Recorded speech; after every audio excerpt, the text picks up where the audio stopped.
नमस्कार दोस्तों, स्वागत है आप सभी का हमारे एक और नई वीडियो में। इस वीडियो में जिस टॉपिक के बारे में बात करेंगे वो है पासपोर्ट सेवा के रूल एंड रेगुलेशंस। जी हाँ दोस्तों, जैसे आप कभी भी पासपोर्ट अप्लाई करने जाते हैं तो आपको कौन कौन से डॉक्यूमेंट्स आपके पास होना चाहिए। अगर आप टेम्पररी एड्रेस में रह रहे हैं तो उसके लिए आपको कौन कौन से डॉक्यूमेंट और क्या रूल एंड रेगुलेशन आपको फॉलो करना है। और अगर आप रेंट पे भी रह रहे हैं तो आप फिर भी अपना पासपोर्ट बना सकते हैं, तो उसके लिए कौन कौन से डॉक्यूमेंट चाहिए उसकी आज हम बात करेंगे और सारी इंफॉर्मेशन देंगे। ये सारी इंफॉर्मेशन दोस्तों आपको पासपोर्ट सेवा केंद्र के वेबसाइट में भी मिल जाएगा, लेकिन हम टाइम टू टाइम उसको विजिट नहीं कर पाते, इसीलिए मैं आपके सामने आया हूं उन सारे रूल एंड रेगुलेशंस और वो सारे अपडेट के साथ आपके समक्ष आया हूं ताकि आपको वो सारी बातें बता सकूं। जैसा कि आपको पता है, जब से मोदी सरकार आई है तो सुषमा स्वराज ने बहुत ज्यादा पासपोर्ट सेवा केंद्र को लिबरलाइज कर दिया है, पासपोर्ट सेवा बनाने को बहुत ज्यादा इजी कर दिया है। बहुत सारे ऐसे नोटिफिकेशंस, ऐसी गाइडलाइंस आई है जिसकी वजह से पासपोर्ट बनाना बहुत ज्यादा इजी हो गया है। गवर्नमेंट का एक ही मोटिव है कि ज्यादा से ज्यादा लोगों को पासपोर्ट इश्यू किया जाए ताकि वो विदेश भ्रमण कर सके, चाहे वो पढ़ाई से रिलेटेड हो या चाहे जॉब से रिलेटेड हो या कोई भी पर्सनल काम से, ताकि लोग ज्यादा से ज्यादा विदेश की यात्रा कर सकें। तो आइए दोस्तों शुरू करते हैं और मैं आपको बताऊंगा वो सारे रूल्स, रेगुलेशंस और गाइडलाइंस जो कि मिनिस्ट्री ऑफ एक्सटर्नल अफेयर्स ने इशू की है। ओके,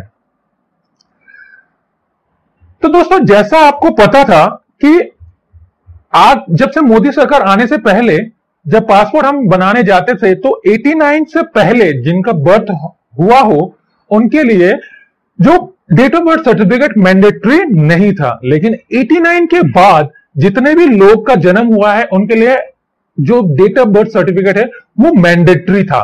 लेकिन गवर्नमेंट ने इसको बहुत ही ज्यादा लिबरलाइज कर दिया है। अब गवर्नमेंट ने कहा है अगर आपके पास डेट ऑफ बर्थ सर्टिफिकेट नहीं है कोई बात नहीं, आपका फॉलोइंग जो डॉक्यूमेंट्स है, अगर ये डॉक्यूमेंट्स में आपका डेट ऑफ बर्थ होगा तो as a date of birth proof उसे मान लिया जाएगा। तो कौन कौन से डॉक्यूमेंट्स है आइए मैं बताता हूं आपको। सबसे पहला है, अगर ऑब्वियसली अगर आपके पास डेट ऑफ बर्थ सर्टिफिकेट है तो कोई इशू नहीं है, आप अपना date of birth certificate show कर सकते हैं और अपना पासपोर्ट बना सकते हैं। लेकिन अगर आपके पास नहीं है तो सबसे पहला जो आता है दोस्तों वो है आपका पैन कार्ड। जी हाँ, क्योंकि पैन कार्ड में हमारा डेट ऑफ बर्थ होता है और अगर आपका पैन कार्ड आपके पास है और आप 18 साल की आयु से ज्यादा है और आपका पैन कार्ड आपको इश्यू है तो आपका PAN card as a date of birth proof आपका काम करेगा और आप इसे as a date of birth certificate आप पासपोर्ट ऑफिस में शो कर सकते हैं। जो दूसरा है दोस्तों आधार कार्ड। अगर आपके पास अपना आधार कार्ड है तो आप as a date of birth proof उसे यूज कर सकते हैं। आज के डेट में आधार कार्ड बनाना बहुत ही इजी है, किसी भी आप आधार केंद्र में जाइए और अपना आधार कार्ड बनवा लीजिए। जो चौथा है दोस्तों वो है आपका ड्राइविंग लाइसेंस। जी हां, अगर आपके पास ड्राइविंग लाइसेंस है चाहे वो किसी भी स्टेट का हो, कोई उससे फर्क नहीं पड़ता, अगर आपके पास ड्राइविंग लाइसेंस है तो as a date of birth proof वो काम करेगा। जो पांचवा है दोस्तों वो है आपका इलेक्शन आई कार्ड। अगर आपके पास आपका इलेक्शन आई कार्ड है तो as a date of birth proof आप उसे पासपोर्ट सेवा केंद्र में शो कर सकते हैं। एंड जो लास्ट और छठा पॉइंट है दोस्तों LIC। अगर आपकी कोई भी LIC है और उसमें आपका डेट ऑफ बर्थ मेंशन है तो as a date of birth proof वो भी काम करेगा। तो दोस्तों ये कुछ ऑल्टरनेटिव थे आपके डेट ऑफ बर्थ सर्टिफिकेट के, ऑल्टरनेटिव है जिसको आप यूज कर सकते हैं। दोस्तों अब बात आती है कि अगर आप रेंट पे हैं तो आप अपना पासपोर्ट कैसे बनाएंगे। बहुत लोगों को कंफ्यूजिंग होता है कि अगर मैं परमानेंट एड्रेस ही दूंगा तभी मेरा पासपोर्ट बनेगा, लेकिन ऐसा सोचना गलत बात है, क्योंकि अगर आप रेंट पे हैं तो भी आप अपना पासपोर्ट बनवा सकते हैं। इसके लिए आपको क्या करना है दोस्तों, जिस जगह पे आप रेंट पे हैं वहां पे आपको एक रेंट एग्रीमेंट बनवाना पड़ेगा और वो रेंट एग्रीमेंट दोस्तों नॉर्मली 11 महीने का होता है और वो 11 महीने का रेंट एग्रीमेंट आपका रजिस्टर होना चाहिए मजिस्ट्रेट के साथ।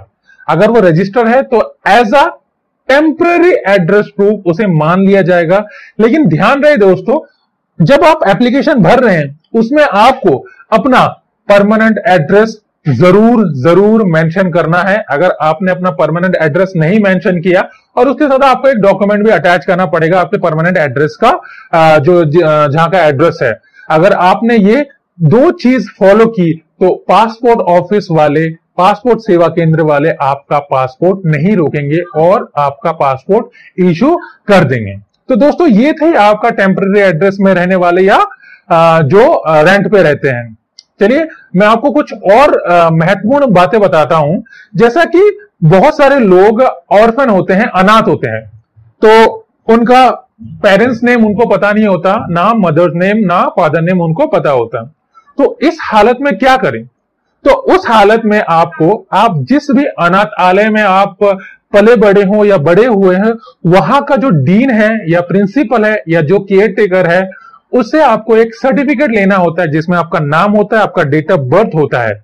अगर आपने ये डॉक्यूमेंट लिया और वहां के रजिस्टर, वहां के जो डीन से अटैच करवाया और एज उसी को एड्रेस प्रूफ और उसी को डेट ऑफ बर्थ प्रूफ आप पासपोर्ट ऑफिस में मेंशन कर सकते हैं और वो एज अ लीगल डॉक्यूमेंट वो एप्लीकेबल होगा, मान्य होगा।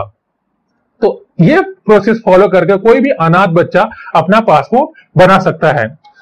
दूसरा बात होता है दोस्तों, अगर सिंगल पेरेंट है कोई, जैसे आज के डेट में ये कॉमन हो गया कि सिंगल पेरेंट होते हैं या फिर डिवोर्स हो जाता है पति पत्नी का, उस केस में क्या होता है, बच्चा या तो मां के पास रहता है या तो फादर के पास रहता है। तो अगर बच्चा मां के पास रहता है तो उस केस में आपका फादर नेम मेंशन करना इज नॉट अ कंपल्सरी।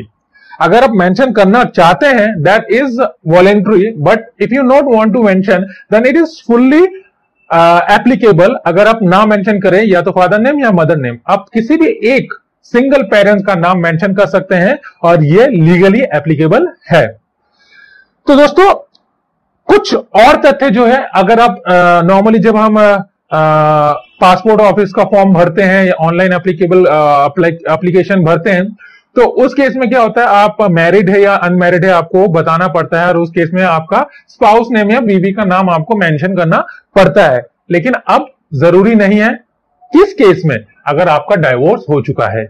अगर आप मैरिड थे और आपका डाइवोर्स हो चुका है तो उस केस में आपको अपना पत्नी या पति का नाम मेंशन करना कोई कंपलसरी नहीं है। तो फॉर्म आप बिना अपने पति या पत्नी का नाम डाले भर सकते हैं। दोस्तों जो नेक्स्ट पॉइंट है उसमें है कि बहुत सारे लोग ऐसे होते हैं जो कि बच्चे अडॉप्ट करते हैं। तो अडॉप्ट करने में यह प्रॉब्लम आती है कि बच्चे का जो डेट ऑफ बर्थ एक तो सही नहीं होता, कुछ भी रैंडमली हो सकता है, या फिर उसका नाम या उसका father name, original father name पता नहीं होता। तो उस केस में आपको क्या करना था, आपका अडॉप्टेशन जो आपका डॉक्यूमेंट है, आपने जो अडॉप्ट करने के टाइम डॉक्यूमेंट साइन किया है, उस डॉक्यूमेंट को आप उस बच्चे का एज अ प्रूफ सबमिट कर सकते हैं। तो कोई भी प्रॉब्लम नहीं होगी और पासपोर्ट सेवा केंद्र इजीली से और आसानी से आपका पासपोर्ट इशू करेगा। दोस्तों धीरे धीरे हमारा जो पासपोर्ट है बहुत ज्यादा स्ट्रांग हो रहा है। हाल ही में हमारा जो देश का पासपोर्ट है वो अप्रोक्सीमेटली ऐसे 23 कंट्री थी जहां पे आप पासपोर्ट लेके विदाउट वीजा उस देश का भ्रमण कर सकते थे। लेकिन हमारा पासपोर्ट इतना ज्यादा स्ट्रांग हो रहा है डे बाय डे मोदी सरकार के आने के बाद। अब ऐसे 63 कंट्रीज है जहां पे आप अपना पासपोर्ट लेके जा सकते हैं। आपको कोई भी वीजा अप्लाई नहीं करना पड़ेगा। अब just you have to show your passport to enter that country. तो दोस्तों आशा करता हूं कि मेरे द्वारा दी गई इंफॉर्मेशन आपको कहीं ना कहीं थोड़ा सा लाभदायक होगा। अगर आप ऐसा सोचते हैं कि ये आपके लिए लाभदायक है तो कृपया करके हमारे चैनल को सब्सक्राइब करना, लाइक करना और शेयर करना ना भूले। Thank you. जय हिंद, जय भारत।